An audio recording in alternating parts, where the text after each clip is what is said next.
Medieval people called the catastrophe of the 14th century either the Great Pestilence or the Great Plague. The Black Death was a bubonic plague pandemic occurring in Western Eurasia and North Africa from 1346 to 1353.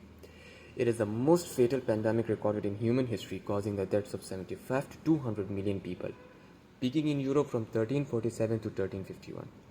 Bubonic plague is caused by the bacterium Yersinia pestis, spread by fleas, but during the Black Death it probably also took a secondary form, spread by person-to-person contact via aerosol, causing pneumonic plague.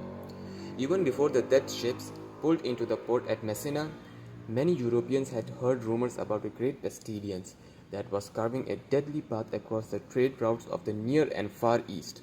Indeed, in the early 1340s, the disease had struck China, India, Persia, Syria, and Egypt.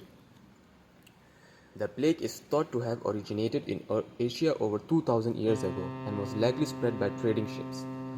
Most recent research has indicated the pathogen responsible for the Black Death may have existed in Europe as early as 3000 BC. In 1347, a ship came from the Crimea and Asia and docked in Messina, Sicily. Aboard the ship were not only sailors but rats. The rat brought with them the Black Death, the bubonic plague. Reports that came to Europe about the disease indicated that 20 million people had died in Asia. Knowing what happened in Europe, this was probably an underestimate because there were more people in Asia than Europe. Best estimates are now at least 25 million people died in Europe from 1347 to 1352. This was almost 40% of the population. Half of the Paris population of 100,000 people died.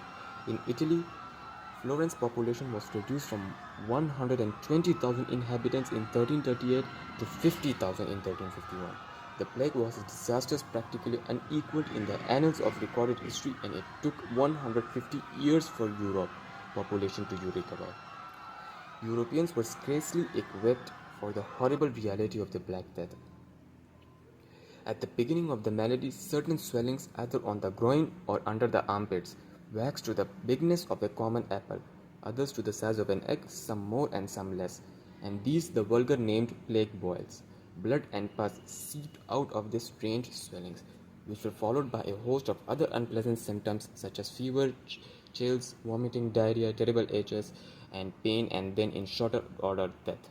The bubonic plague attacks the lymphatic system, causing swelling in the lymph nodes. If untreated, the infection can spread to the lungs or blood.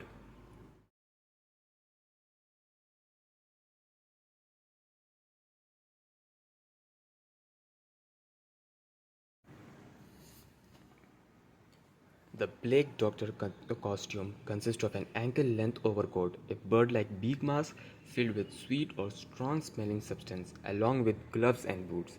The mask had glass opening for the eyes. Straps held the beak in front of the doctor's nose, which had two small nose holes and was a type of respirator.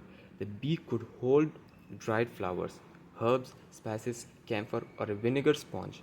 The purpose of the mask was to remove bad smell, thought to be the principal cause of the disease. Doctor believes that the herbs would encounter the evil smells of the plague and prevent them from becoming infected. The costume included a wide-brimmed leather hat to indicate their profession. They used wooden canes to point out areas needing attention and to examine patients without touching them. The canes were also used to keep people away and to remove clothing from plague victims without having to touch them. Well, there are some other treatments for bubonic plague. Plague is a source from God for your evil deeds. By scourging yourself with a whip-like flagellant, then God has no reason for scourging with you with plague.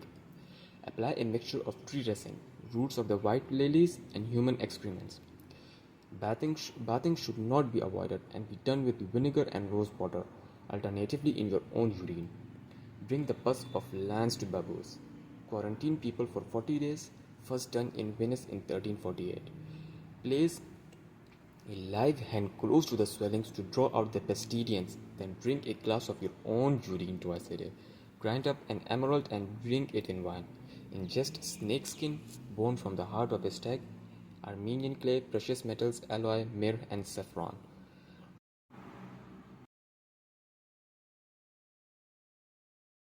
In conclusion, the Black Death was a devastating and transformative event in European history. Its rapid spread and catastrophic impact left a profound mark on society, economy, and culture. However, in the aftermath of this dark chapter, Europe underwent significant changes that paved the way for the Renaissance and a new era of human achievement. The resilience and adaptability of the European population, coupled with the advances in medicine and sanitation that emerged in response to the plague, ultimately contributed to the recovery and growth of the continent. The Black Death, while a harrowing period in European history, also served as a catalyst for innovation and progress. As we reflect on the Black Death and its aftermath, it reminds us of the resilience of human societies in the face of adversity. It underscores the importance of learning from history to better prepare for future challenges. The lessons of the Black Death continue to resonate, serving as a poignant reminder of the indomitable human spirit and our capacity to overcome even the most dire circumstances.